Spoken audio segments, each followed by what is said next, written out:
are your hosts, NixMyth. And Kylie Jo Smith. And today's episode is called, How Far Can You Throw 'Em? Can you say it again? How far can you throw 'em? I love the little country accent. I loved it. This is an episode about where you put your trust. I had to put a little bit of that in there. And mine's in a box. Trust. I put mine in the bank. All right. But before we get started, please share the love, y'all. And by the love, I mean this episode. I call it the love, I guess. Yeah, I mean, you can also share the love with people in your life. Yes. People that you know. And only if you're married, then share that love with that person. Don't be sharing that love with anybody. Don't be sharing that love with anybody else. That's just for y'all. It's private love. But share this episode with somebody, please. Email, text. Email? Yeah. Are you emailing this to people? Sometimes you can email. You don't email links to people sometimes? Not unless they ask for it. Facebook message people, text message, IG, this Email to link. me is reserved for all those spams that I don't ever read. Yeah. And discount codes for Chipotle. That's it. That's all I got my email business for. transactions. Transactions. I guess. I don't know. So please share this episode. Share, like, subscribe to our YouTube channel. Don't forget to hit the little bell so that you know when we post new episodes and so that you can stay tuned to what's going on. Yes. Also, shout out to our inner circle. You guys are awesome. We love our inner circle. We have love for you who are watching this that are not a part of our inner circle. The outer circle. Maybe we should the call outer it. circle. Sounds weird. It sounds like, they're not outside the circle. It's just like concentric circles. Okay, I got you. So they're just in the bigger circle. So those that are in the inner circle, we love you guys. You are the reason this podcast continues. We're reaching more people. We've got more international listeners. Again, shout out to our listeners in Iran we have, and Australia. Russia, somewhere in Russia. Somebody's listening. Come on, Russia. Had some listeners in UK this month. That's awesome. So thank you guys so much for allowing us to reach more people. This ministry goes forward because of your support and your investment. Also, if you don't already know, which if you're not in the inner circle, you don't. Yeah, the inner circle is getting t-shirts. We have them designed. We're going to get them ordered soon. So if you want to get in on that, all you have to do is for as little as $2 a month. $2. Or if you're like, hey, this is amazing and I want to give $500 a month. That would be awesome too. Good for you if you have that kind of extra cash. T-shirts. I don't know. I just. Right. Yeah. It's we'll okay. come visit you in your home. No, if you I don't give know. That much I don't per think month. we can make that promise. Depends on where they live. It really does. Anyway, go ahead. So yeah, you can get in on the inner circle, and you can actually get a T-shirt when we order those this year. And part of the inner circle benefits, being the bonuses, is that you get exclusive content, including our politics series that we wrapped up. Yes. And you don't want to miss that. So if you join the inner circle at any point, you can go back and get all the bonus content from the beginning of the inner circle till now. So you can catch up. You won't feel like you're out of the loop. And you can hear all the insight and stuff that we talk about as far as law and order, as far as character versus policy, one issue voting. We dive into it with our inner circle because there's some unpopular opinions that sometimes we got to get into. Yeah. And we don't want to just encourage division and derision. Yes. So it's just for our people to have that conversation. Yeah. So jump in and you can be a part of that. Yeah. All you have to do is go to patreon.com/NixMyth podcast. That's right. And all of the instructions and information are there. You'll see our beautiful faces. Mostly hers. Yes. Yes. I'm the only one that wears makeup. So have the beautiful face. Anyway. So also speaking of Kylie Jo's beautiful face, she has a new mixtape coming out. I know that sounds gangster, like she's not dropping rhymes, but she is singing. No. It is an acoustic mixtape, and the next single, which is I Am Free. I Am Free is going to be dropping in November, and the mixtape will be coming shortly thereafter. So please go like her page. Go to KylieJoMusic.com. She also has a Patreon called the Beautiful People. Yeah, Beautiful People. If you want to be a beautiful person, you can join her. Yeah, and what's cool is if you wanted to be in the inner circle and be a beautiful people, it's only $5. That's $5 a month total. Because I know it's weird, but I took my price up a little bit. Actually, no, right now that's not true. For now, through the end of November, if you want to join Beautiful People, it's only $1. So that'd only be $3. You can be part of the inner circle and Beautiful People. Yes, so and if you find that after 1 month of listening to our content and looking at the exclusive content, or after 1 month of being in the Beautiful People group, you're like, you know what, this isn't really adding value to my life. Guess what? You only spent $1 on Beautiful People, and you only spent $2 on the inner circle. And you waste that much every week, I'm sure. It's true. And so this is just once a month. So, all right, let's jump into it. Let's do it. Today's topic: how far can you throw them? That's a good this question. Comes from, if you don't know the idiom, it's that saying. Watch your mouth. Huh? Watch your mouth. I wasn't calling you an idiom. I was calling the words. This comes from the colloquial saying, don't trust them as far as you can throw them. And that's, which is very violent if you think about it. Well, no, it's because you can't really throw people very far. So if you can't even pick a person up, it's true. If you're like a power lifter or something. But if you're not a power lifter, we're talking to the regular non-power lifter, non-person throwing people. Disclaimer. Disclaimer. If you're a person throwing person, if you're a person throwing person, maybe don't trust people even that far is what we're saying. But this idea of trusting people and where we put our trust, we started this conversation and came back to this point because I, NixMyth, am a natural skeptic. Hi, Nick. Hello. Is it the Natural Skeptics Anonymous? Group? Yeah. Ska. We also have horn bands and stuff. So I'm a natural skeptic. I don't. It's not that I don't trust people, but I expect people to do what's best for them. Like I just expect that if somebody does something and they make a decision that may not benefit me, but it benefits them, I'm not surprised. Okay. I'm like, okay, that makes sense. You're like a nice pessimist. Yeah, I like to think of it as like a positive pessimism. Okay. Because it's not pessimistic in the way where I'm like, man, everything's terrible. But it's more like, okay, I see the way the game's played. That was more like mopey pessimism. Yeah, like Eeyore pessimism. Yes. Oh dear. Yeah, no, I think the way I view the world is through I believe it's a realistic understanding of human nature, right? Okay. Of like the brokenness of people that people in general, when back up against the wall, they're not normally going to look out for other people. Ooh. They're going to look out for themselves. Okay.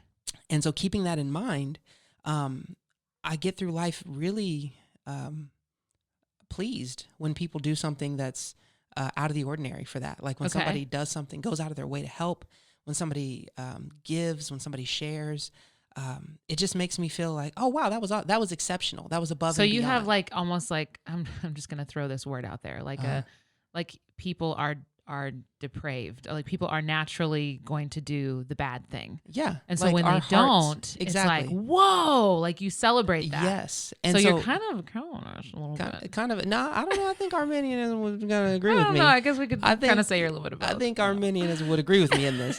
But understanding that the fallenness, the brokenness that pervades the human being, like we have the ability to choose right. Because of God's grace, right? God gives us the ability to choose what's right, but we don't want to. Like our natural inclination is to choose wrong. And so because I know that about people, I don't really trust people all the time. You know what I mean? Like it's one of those things like I'm difficult to disappoint, I guess. Okay. It's one of those things like somebody says, "Hey, I'm going to do this thing." I'm like, "Okay, cool." But you know, like you're probably not going to do that. It was not they probably won't. It's if they don't, it's okay. Wow. I know that's more like it's within their human nature to fail. And so I'm okay with it if you don't. I want you to succeed. I want you to do the right thing. Yeah. But if you don't, I can't really be mad. No, that's good. That's good. I think that's a healthy, maybe somewhat outlook to have. I think it truthfully comes from a lot of trauma. I know. I was like, I wonder like who hurt you that like it comes from a lot of childhood, and y'all, we getting real, but real life. It's not inner circle stuff, babe. No, that's okay though. This is real life. So my background, I come from a broken home, lots of drugs, lots of violence, lots of gang stuff. And I remember just a lot of broken promises, like a lot of broken promises, and hearing things like, oh yeah, we're going to do this. We're going to go here. We're going to do this. And then because my family is riddled with addiction and that would control the situation more than people's good intentions. I went through a long season where I was just angry. Like people are always letting me down and I was getting bitter. And then really once the Lord got a hold of my heart and I started to see like, Nick, you let people down all the time. Like you do the same thing. You're mad at other people. It's also you. Exactly. Then I got to this point of like, okay, all right, that makes sense. But my wife, this is why we make a good team because Kylie Joe. Well, I share that skepticism, but in a different way. Okay. So like I'll kind of coffee. Oh no. I know. We have to stop. I'm just kidding. We're gonna keep going. I'll just be coffeeless. Right. So I'll kind of start where you wrapped up with talking about childhood stuff. So like as a kid, I remember like even before my mom got married and even before like we had a family, like, and that to build off of, I remember understanding that people were untrustworthy. Okay. Like I remember knowing that like people were going to take advantage of you. And it wasn't because I had been abused. It was because I saw the way that people treated my mom, specifically men. I saw like just the way, even some of our family, the way that they dealt with one another. I was like, yeah, I don't want to trust people. Yeah. And so like I developed this suspicion of people. Okay. It was not just skepticism. It was like, what do you want? Why do you want it? But I also, because I am my mother's daughter, I also really wanted to be loyal. I wanted to be a good friend. I wanted to I had that desire. And so I developed this like natural loyalty once I could see that someone was trustworthy, or once I could see that like we had an affinity. Like, okay, yeah, we both like that thing. So now I'm loyal. Got you. To a fault. And like, I will say like that really is something I think I learned from observing and like seeing different people in my life not understand codependency and boundaries. So it was like, no, we're best friends now. I'll do anything for you. Yeah. But then I would get more disappointed because I was so caught up in this person being the person I thought they were. Yeah. And so like, even now as an adult, I'll still find affinity with people. I'm like, yes, you're my person. You're my people. Until like, if something goes wrong, I will still get disappointed. Yeah. But I think I've learned from my husband and from other people that like, hey, you can have that loyalty to a cause or a brand. I love brand loyalty. Like that's my thing. My husband, he makes fun of me for it, but she will find something that she likes. And if you rock with Kylie Jo, if she rocks with you, she rocks with you. And she's telling everybody about you. And she's just supporting you wholeheartedly, which is awesome. That is an awesome trait that I don't always have. And so I think awesome trait. It's not a bad thing. Okay. Brand loyalty isn't a bad thing. Right. So like I have that, but sometimes it's not just a brand. Yeah. And so like I'll find myself, I have found myself, I'll say in the past, getting really, really, really disappointed in someone for not meeting an expectation that, well, they never said they were going to do that. You just kind of jumped in like, all right, we're going to do this thing together, right? And then when they're like, I wasn't really feeling that. Yeah. What? I can't believe you. And it's like, hold on. Yeah. And so like that, and also I'll revert back to like, well, that's why I don't trust people. See, that's why. That's exactly why. It's because of this person and this thing that they did. Justifying the bitterness because of the current situation.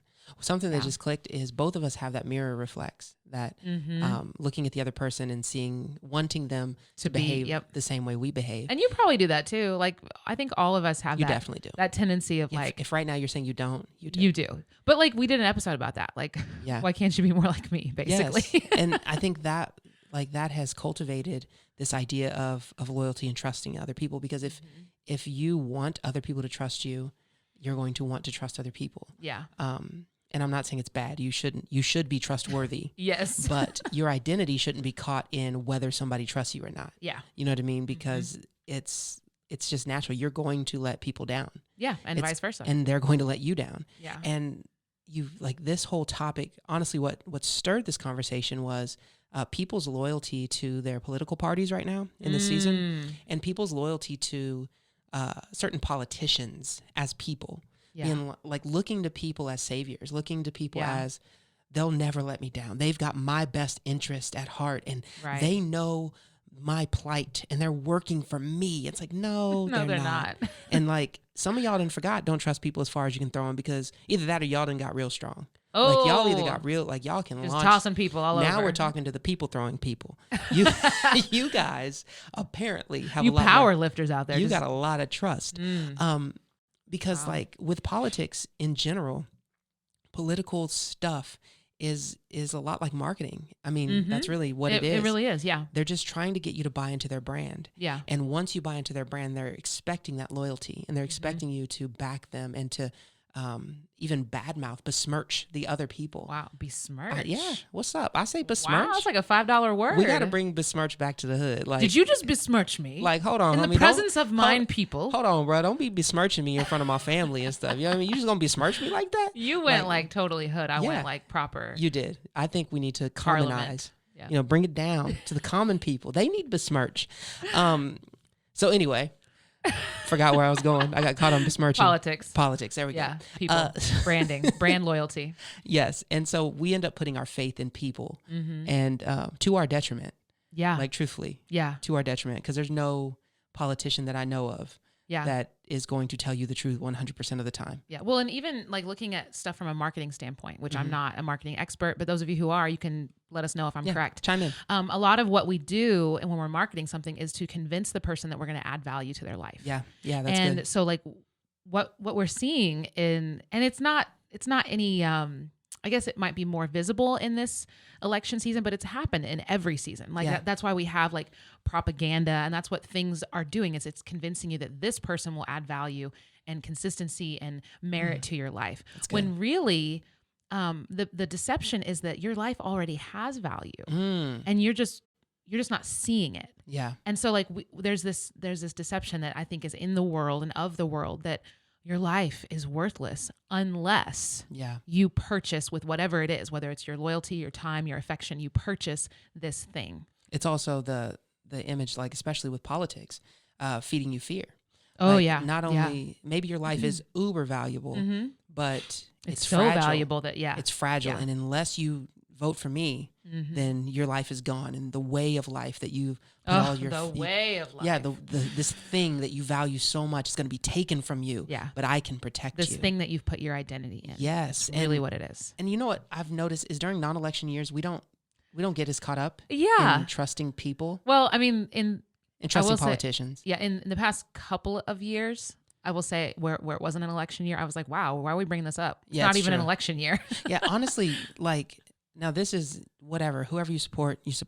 But in my recollection, I don't remember the past 4 presidents that I can remember campaigning when they're not being elected. Yeah, Trump really does his own thing. Like he's like, I was elected in 2016. Yeah. 2017. Yeah. I'm campaigning for 2020. Well, and it's really marketing. It's incredibly intelligent marketing. Yeah. Because it's saturating the market.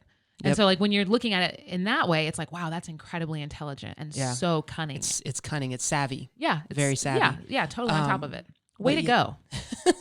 Good job, whoever his PR person is. Yeah. But yeah, you're right. But other than that, other than this past election cycle, normally people get all riled up during the election, and then you talk to them a couple years later and be like, how do you feel about the election? Like, what election? I got bills to pay. Like, how do you feel about this policy, this platform? It's like, what? Well, I already voted on it. I got stuff to do. Like, leave me alone. Get out of my face right now. But like, it just speaks to that natural inclination we have to want to be loyal to something. Yeah. Like, and it is seasonal. It's cyclical. And it's like we're created to be worshipers. That's who we are as people. So you'll worship something.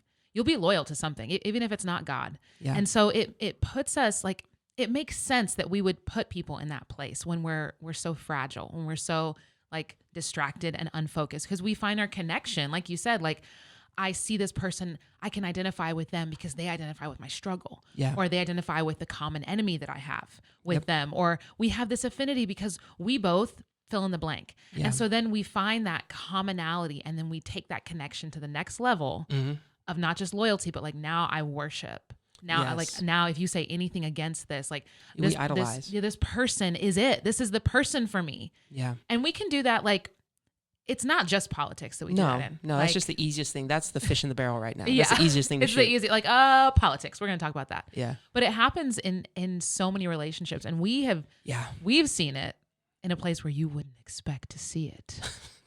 They're already watching. It's not clickbait.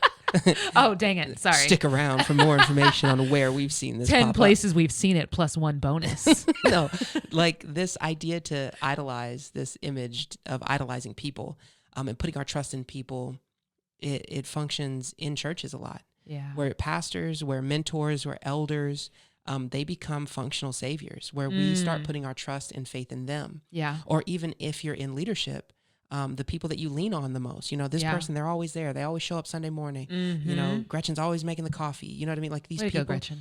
Gretchen's on top. I don't even know Gretchen, but I'm sure she does it wherever she lives. Yeah.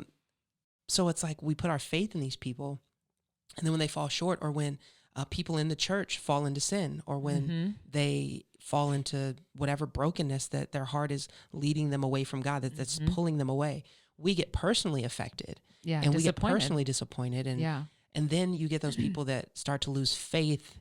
They say they're losing faith in God, but really they're losing faith in the people. Which it's good. You should, like, a lot of times in those, I'm like, well, good. You should be losing your faith in people. You're not supposed to be having faith in them. That's Kylie right. Joe, Kylie, you should totally be losing your faith in them.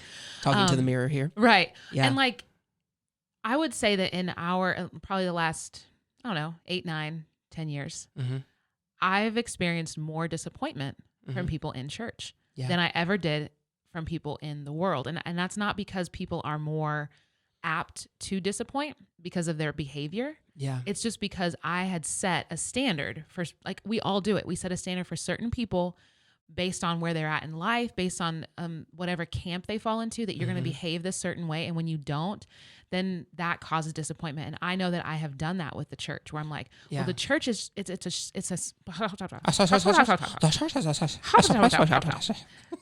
oh, sorry. I just slipped into another language there. It's cool. I was just speaking in the spirit. I don't think it was. I don't know. It could have been. Don't be lying on Jesus. Sorry. Okay.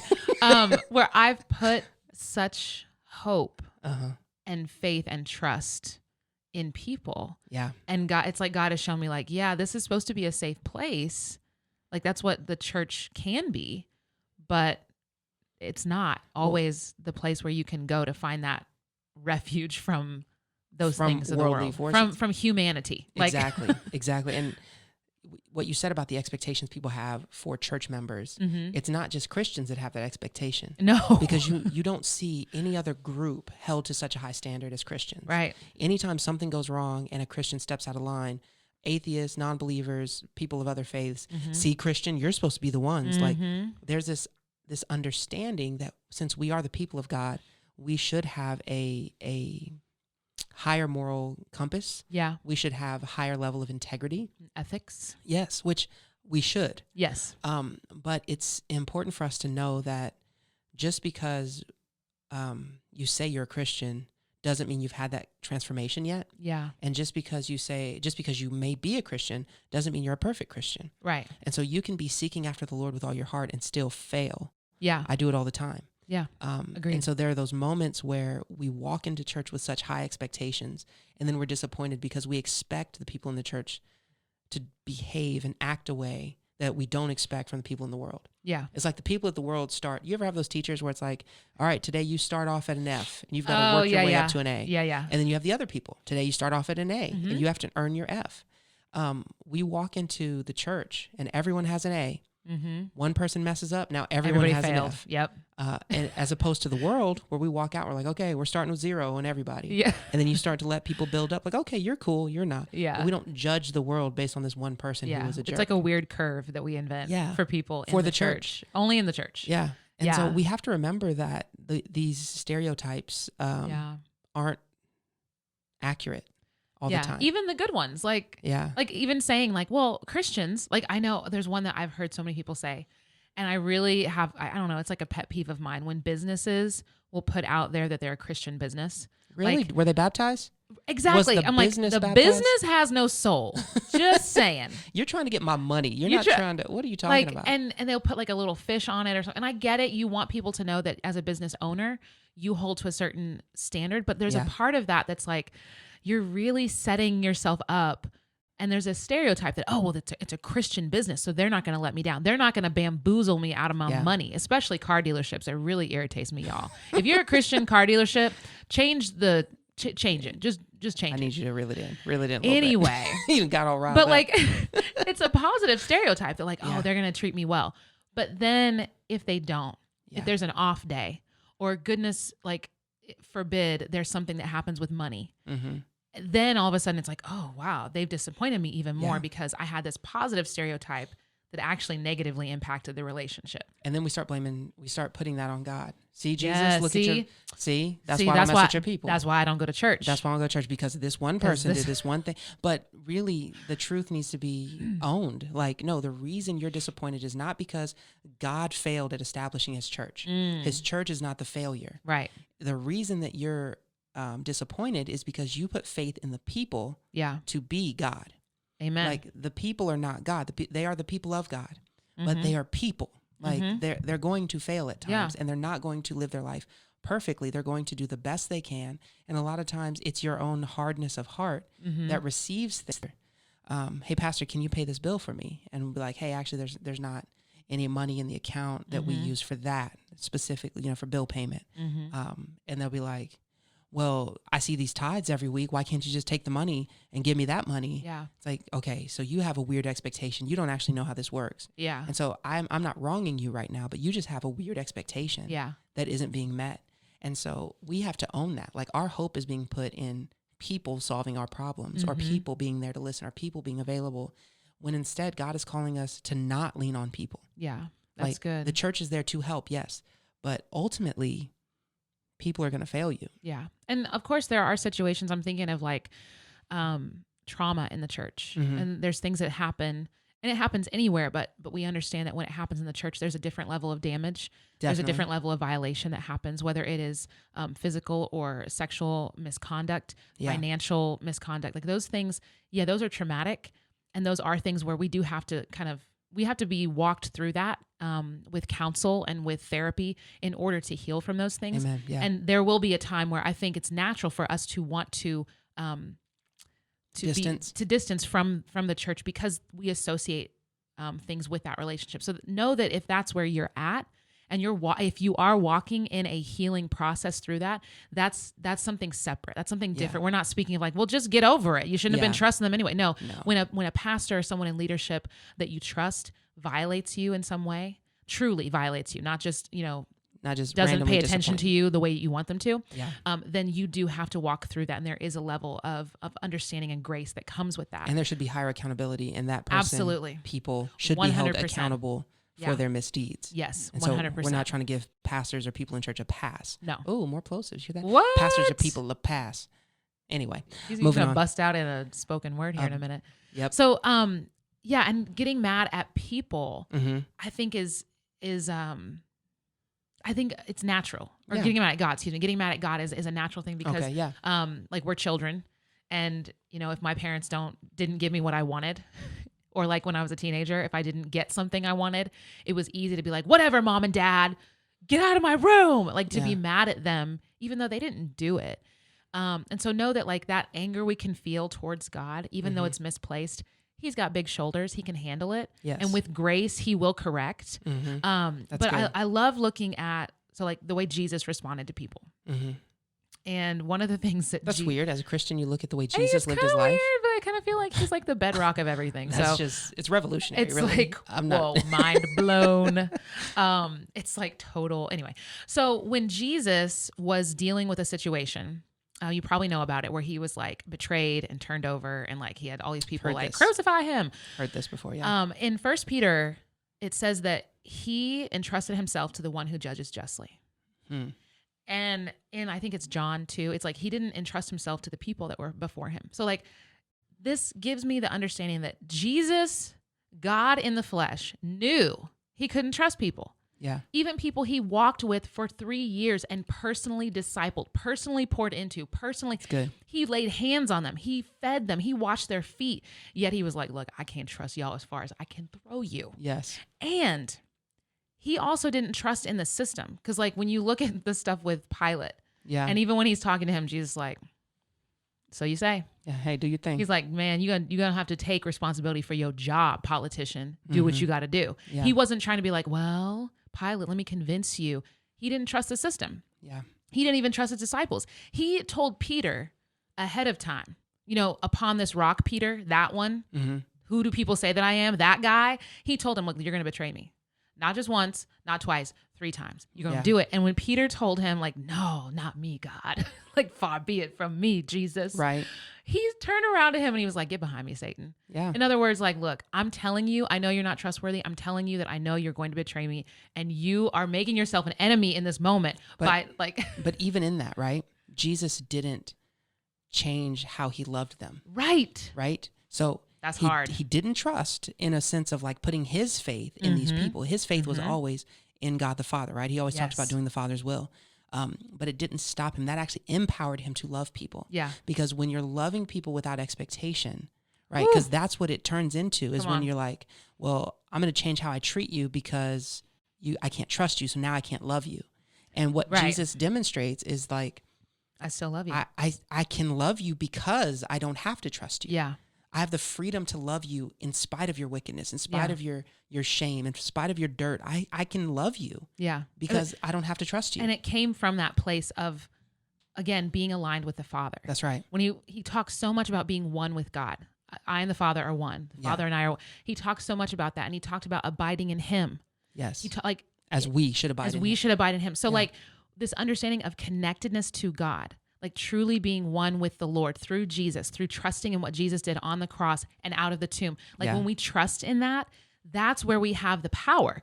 Our power doesn't come in, okay, I guess I'll do some trusting and then just hope that everything works out. And then I have to muster up this sense of love and forgiveness and grace. No, you start with that. And like what Jesus did, he trusted not only his life, but he trusted his suffering. He trusted his death into God's hands. That's something that we don't have that same experience of like, oh man, being betrayed and turned over and crucified. But hopefully not. We do have the experience of being hurt. Yes. Of seeking after things not of this world and having people, turn their back on us. We have that experience. And as Jesus was able to trust God with so much greater suffering, why would we not trust him with this light and momentary affliction that we are experiencing now? You brought up the abiding, and that brings me, that just brought me a great image of, he talks about when you're abiding in him, he is the vine and we are the branches, and we're going to bear fruit, right? The fruit is shaped sometimes by the weather, right? Yeah. If it's too warm or too cold, too wet, too dry. But it's not the external temperature that causes the fruit to grow. It's the vine. It's the sap coming in through the vine into the branches, creating this fruit. And so the fruit that we have, the fruit of love, joy, peace, patience, kindness, goodness, faithfulness, gentleness, and self-control. Good job. Thank you. Very I learned good. that from a Sunday school song. That fruit does not come based on our external situations. Ooh, that's good. And so the love that we have, the forgiveness that we have, has to be there in spite of what other people do, in spite of what other people say. Because if we're only going to love people because of how they act, then that's saying that they're the source of the fruit in your life. Come on. And they're not. The Holy Spirit has to be the source of the fruit in your life.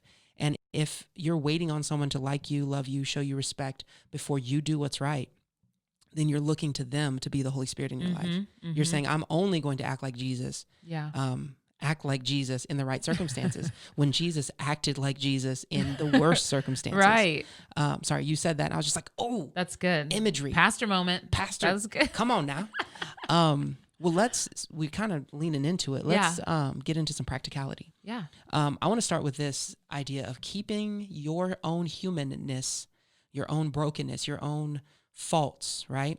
Remember who you are. No, remember where you came from, right? Oh, yeah. Remember the things that you still struggle with, because every time we have an issue with someone else, it's so easy to aggrandize their faults and minimize your own. You mean it's easy to see the speck when we have the log?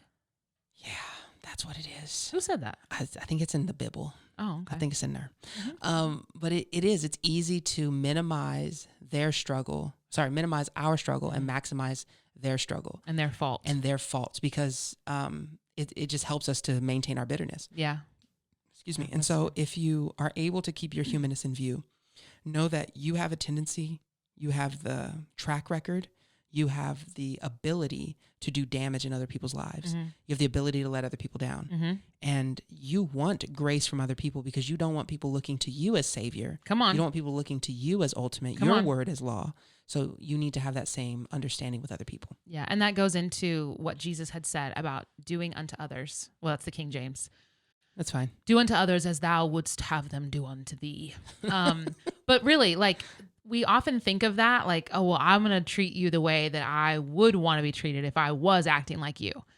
Jesus didn't say all that. He kept it real simple. So like even when people disappoint you, because it's a when, it's not an if. Correct. You have to continue treating them the way that you want to be treated when you disappoint others, because it will happen. That's right. And so like, I was thinking there was a situation that happened a couple of years ago that I was thinking about, because I'm reading this really great book about the mind and the brain and how it affects, or how the mind affects the brain.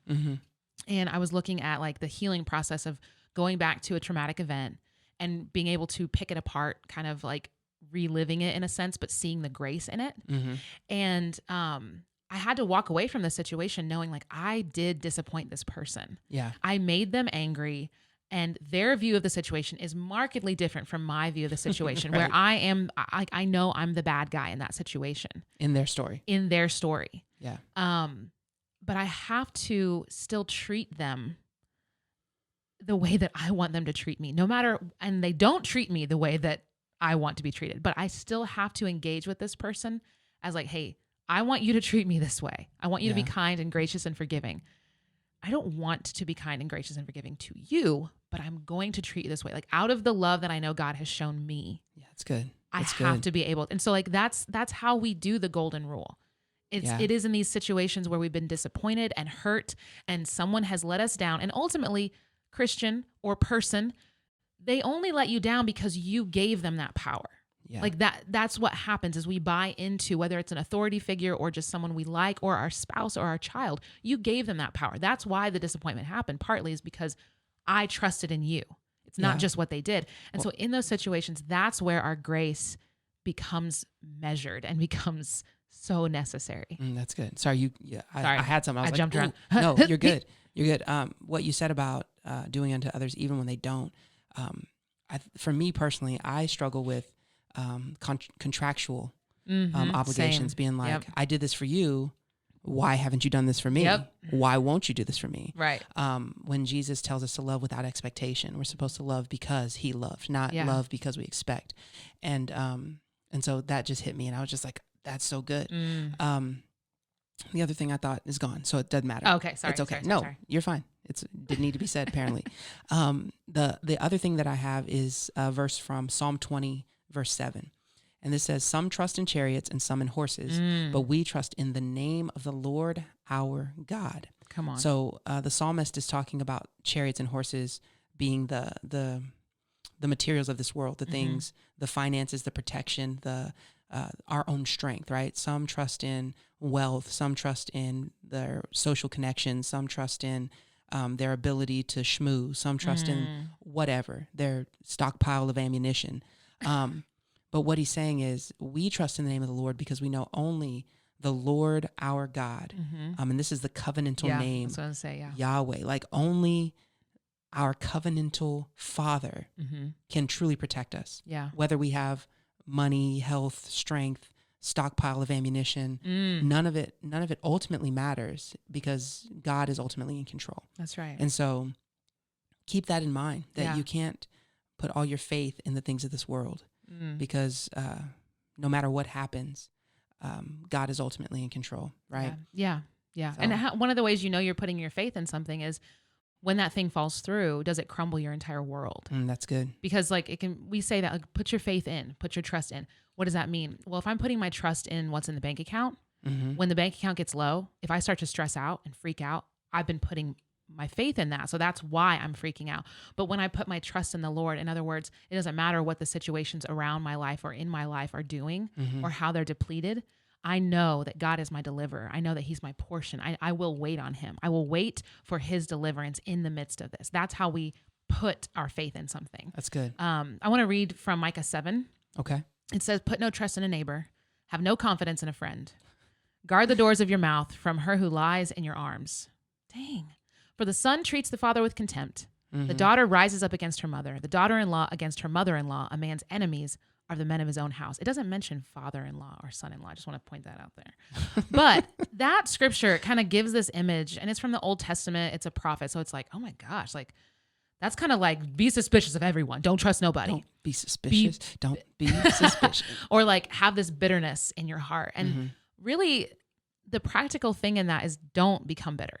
Yeah. Like that is true. What Micah had in there, like that's true. Like people will let us down. Yeah. Jesus even talked about it, like a daughter is going to rise up against her mother, and like these things are going to happen. I come not to bring peace, but a sword. Yeah. And so we understand these things are going to happen in our lives, but we need to, instead of looking at people and being bitter and having contempt for people, we need to find God in the midst of the disappointment. And what I mean by that, I'm not using just some weird Christianese saying, but like when this person disappoints me, when my spouse lets me down, what is God trying to show me through the disappointment? What that's lesson, good. what grace is there? Am I being disappointed in this small thing because it's going to save me the heartache later of this other thing? Like, and for people who have had failed relationships, I'll tell you what, that is the hardest time to see it. Come on. We've had friends who have been engaged, the engagement broke off, or they got married Divorced, and divorced. Okay, so what in the midst of this disappointment, what is God trying to show you? It's not, oh, wow, God did this to me.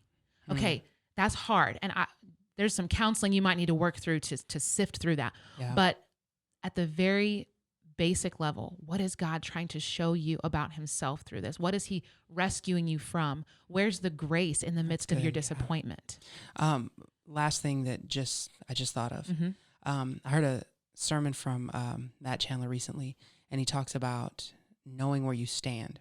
And he said, when you're standing on the rock, when you're standing on the truth of Jesus, when things shake, you find your foundation, right? Yeah. But when you're standing on the sand, when you're standing on things that don't matter, when your trust is put in these other things, as those things start to crumble, you'll realize as you're fighting for control, you're starting to reach and grab, and you're lashing out, and you're acting out, and you're behaving in bad ways, and you can't understand, like, I thought I conquered this. Why am I smoking cigarettes again? Why am I stressing out? Why am I yelling at my children again? It's because your faith was not put in the right thing. And so as the thing your faith is put in starts to crumble, you're going to start lashing out and reaching out and struggling, trying to grab something. And so take the time before the foundation shaking starts crumbling and evaluate what you're standing on. That's good. That is so good. Yeah. There's a bunch of practicality that we could continue in, but for right now, this has been the NixMyth podcast, and we truly hope you've gotten a dose of real life. No myth. Be blessed.